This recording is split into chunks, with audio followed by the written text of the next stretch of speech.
Good evening, Professor Woods. I'm here to give you my persuasion speech about the TV series Homeland. And I wanted to first tell you really quick that I do have strep throat, so I'm not feeling at my best.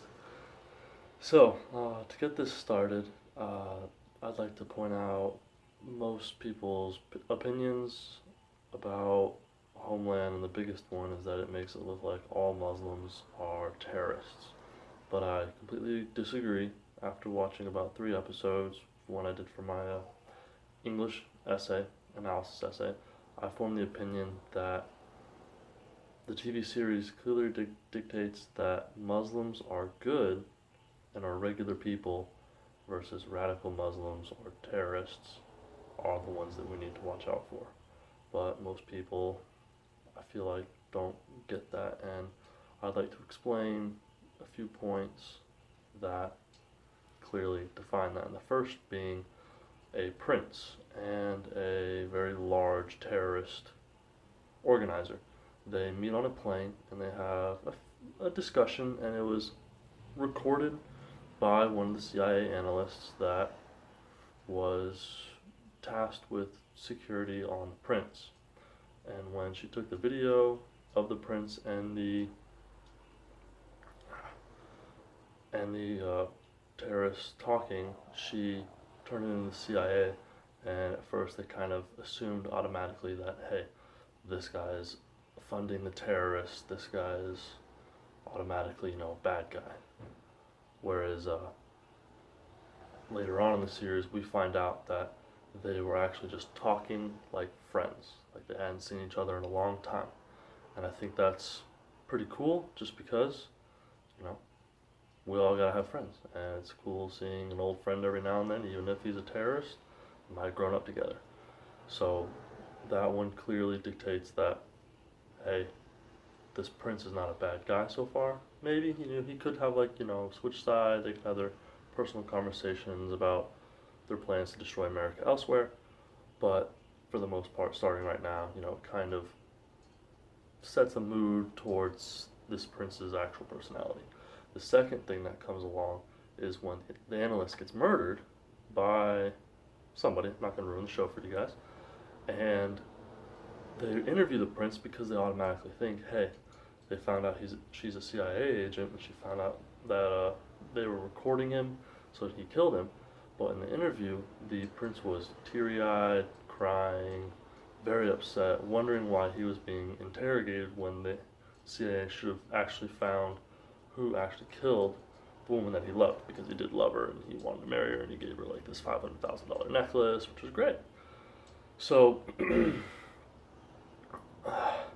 So I also think that also shows a lot about his personality, and also clearly clears him of any, I don't want to say wrongdoing, but clears him of any misconception about what people thought of him, because he clearly was not involved in any sort of funding for terrorism, and he did his role pretty well, and he eventually was cleared of anything. And they found out that actually his assistant, who saw him give the necklace to this woman, which was a $500,000 necklace, the assistant had her killed because he was planning a terrorist attack.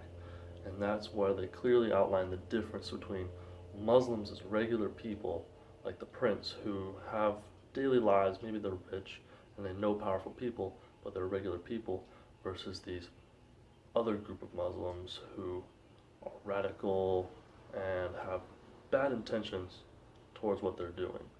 So he eventually killed her for the necklace. Plot, and that's getting into the series. So I wanted to continue talking about the way that they define it.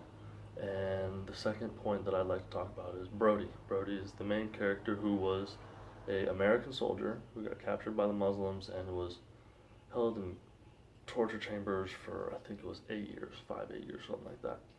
And it really did make me sad when they brought him back after 5, 8 years within Muslim country.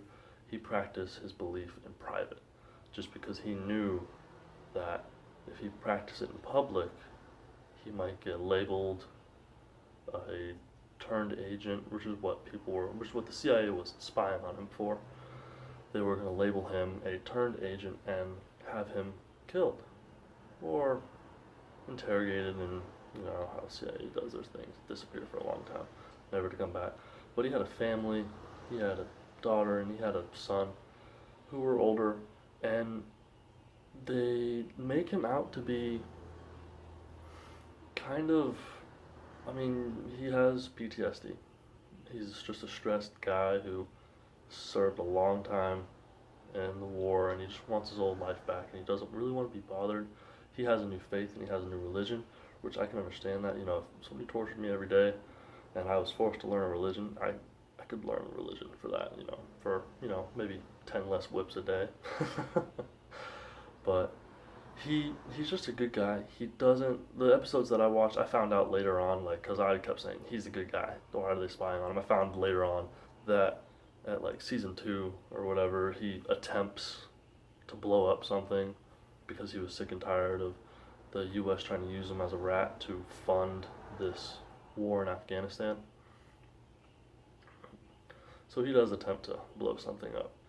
But for the most part, the episodes that I watched, he was just a regular guy who got converted, but he practiced in private so that way nobody would judge him. And he was just trying to get his life back together. And so that's another point that I like to make, that, you know, not all Middle Easterns are Muslim. I mean, you have white friends of mine that are Muslim.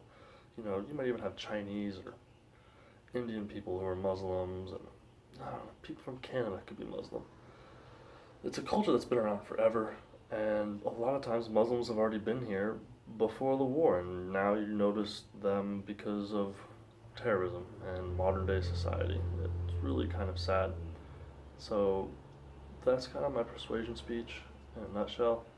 You know, not all Muslims are bad. You know, this whole Trump thing of, you know, we're gonna put security on Muslims is along the lines of Hitler and watching Jews. I don't think Muslims are bad. I think each race has their social profile. If you're white, you're an abusive cop. If you're black, you're a thug. If you're Mexican, you're either in the mafia or cartel, or you came over here on a teacup. If you're Chinese, you know, or Korean, you came here because you're a runaway. So I feel like terrorism is just another way to racially profile the Middle Easterns, and I don't think that they're all that bad. I think that there are a select few who are radical in their beliefs and should probably be brought to justice, but that's a long ways away. So that's my persuasion speech. Hope you enjoyed it, Professor Woods. Thank you very much for your time.